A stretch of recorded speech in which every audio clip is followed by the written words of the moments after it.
नमस्कार, निष्ठाच आर्ट्स या माझ्या यूट्यूब चॅनलमध्ये आपलं स्वागत आहे। तर आजच्या व्हिडिओमध्ये पण मी तुमच्यासाठी काहीतरी नवीन घेऊन आले आहे। तर आजच्या व्हिडिओमध्ये मी तुम्हाला पाटकवर शिकवणार आहे। तर ही पाटकवर कशी बनवायची, त्याची कटिंग, स्टिचिंग आणि ती बनल्यानंतर कशी दिसते आणि याचा उपयोग तुम्ही आणखी कुठे कुठे करू शकता याची सगळी माहिती मी या व्हिडिओमध्ये तुम्हाला दिली आहे। याआधी पण मी बरेचसे व्हिडिओ अपलोड केले आहेत यूट्यूबवर। तर माझी जी शिकवण्याची पद्धत आहे ती अगदी सोपी आणि साध्या पद्धतीने मी शिकवते, जेणेकरून तुम्हाला जी कुठली वस्तू बनवायची असेल, जर तुम्ही माझा पूर्ण व्हिडिओ बघून प्रॉपर मेजरमेंट, कटिंग, स्टिचिंग सगळं काही व्यवस्थित बघून जर तुम्ही ती वस्तू बनवली तर ती अगदी प्रॉपर आणि रेखीव अशी बनेल। आणि त्यासाठी तुम्हाला माझ्या चॅनलला सबस्क्राइब करावं लागेल जर तुम्ही केलं नसेल तर। आणि माझ्या चॅनलला लाईक करा, शेअर करा, सबस्क्राइब करा, तुमच्या रिलेटिव्स, फ्रेंड्सला पण हा व्हिडिओ पाठवा, जेणेकरून माझे आर्ट्स त्यांच्यापर्यंत पोहोचतील आणि त्यांना मोफत असे माझे आर्ट क्लासेस मी या यूट्यूब चॅनलद्वारे सुरू केलेले आहेत, ते त्यांना शिकायला भेटेल। तर आजच्याही व्हिडिओमध्ये मी अगदी सोप्या आणि साध्या पद्धतीने मेजरमेंट्स सांगितले आहेत। तर चला बघूया।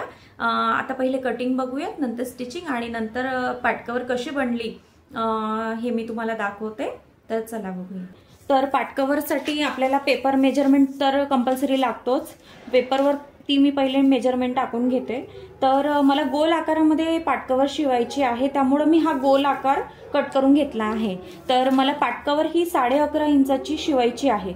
तर 11.5 इंचामध्ये मी परत त्यामध्ये 1.5 इंच ऍड केलाय, म्हणजे टोटल हे 11.5, 12.5 आणि 13 इंचाचा मी हा राऊंड कट करून घेतलेला आहे। आता यावरच आपल्याला फॅब्रिक, अस्तर आणि कॅनव्हास कट करून घ्यायचे आहेत।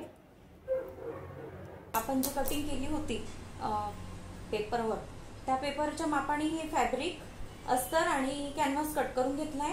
आता इथे मी सरळ फॅब्रिक ठेवलाय, त्यावरती अस्तर ठेवलाय आणि कॅनव्हास ठेवलाय। तर आपल्याला आता काय करायचं, हे पूर्ण काठाने शिवून घ्यायचंय गोल राऊंड मध्ये। फक्त एवढा पोर्शन जो आहे तो ओपन ठेवायचा आहे, म्हणजे तो उघडा ठेवायचा आहे। कशासाठी, तर आपल्याला हा पलटी करायचा आहे म्हणून। ठीक आहे, तर चला आपण एवढं शिवून घेऊया।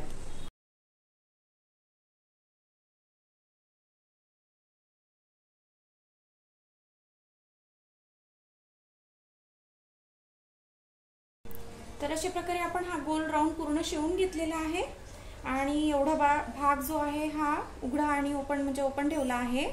आता ह्यातनं आपण हा पलटी करून घेऊयात।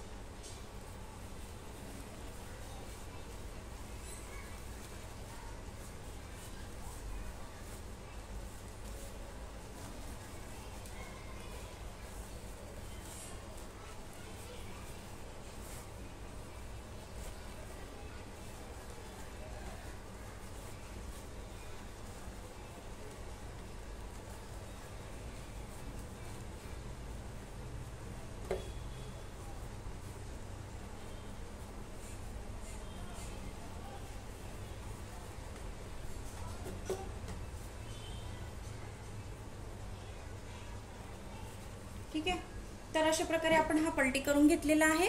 आता ही जी ओपन बाजू आहे, ही जी आपण ठेवली होती ओपन बाजू, याला पण आपण पॅक करून घेऊया। आणि ही जी काठ आहे याला पण एक दाब टीप देऊन घेऊया आपण आता। तर अशा प्रकारे मी ही दाब टीप मारून घेतलेली आहे, बघू शकता। पूर्ण गोल राऊंडला दाब टीप मारून घेतली आहे। तर दाब टीप कशासाठी मारली, कारण हा कापड आहे ना असा छान चोपून बसतो, जेणेकरून आपण जेव्हा ही लेस लावणार आहोत, आता ही जी लेस लावणार आहोत आपण, ही त्याला व्यवस्थित लागेल आणि फिनिशिंग छान येईल, म्हणून मी याला दाब टीप देऊन घेतली। आता ही जी लेस आहे ही आपल्याला फोल्ड करून लावायची आहे। आता ही लेस आपल्याला लावून घ्यायची याला काठाला पूर्ण। तर मी या लेसला प्लेट्स टाकणार आहे, अशा पूर्ण प्लेट्स टाकणार आहे। अशा पूर्ण प्लेट्स टाकून आपल्याला पूर्ण हे गोल राऊंड मध्ये लावून घ्यायचं आहे।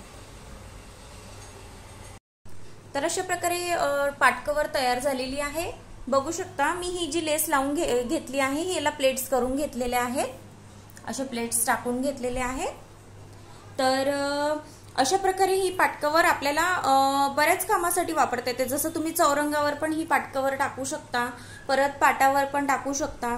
आणि त्यानंतर जर तुमच्याकडे गणपती बसत असेल तर गणपतीच्या बॅक साईडला जसं चक्र म्हणून पण तुम्ही याचा वापर करू शकता। आणि त्यानंतर आपण जर असं केळवणाचं वगैरे जर काही प्रोग्राम करत असू, कोणाचं केळवण करायचं असेल तर त्या केळवणासाठी म्हणून ताट आपण जे सजवतो तर यावरती आपण असं ताट ठेवून पण आणि छान याला एक लुक येतं, जसं ताट आपण जे जेवणाचं वाढतो तर या कवरवर आपण ताट ठेवून पण त्याचा पण उपयोग करू शकतो। तर असा याचा बऱ्याच ठिकाणी आपण वापर करू शकतो। तर तुम्हाला माझं ही पाटकवर कशी वाटली याबद्दल नक्की कमेंट्स करून सांगा आणि माझ्या चॅनलला लाईक, शेअर आणि सबस्क्राईब करा। पुढच्या व्हिडिओमध्ये लवकर भेटू नवीन आणखी काहीतरी घेऊन। धन्यवाद।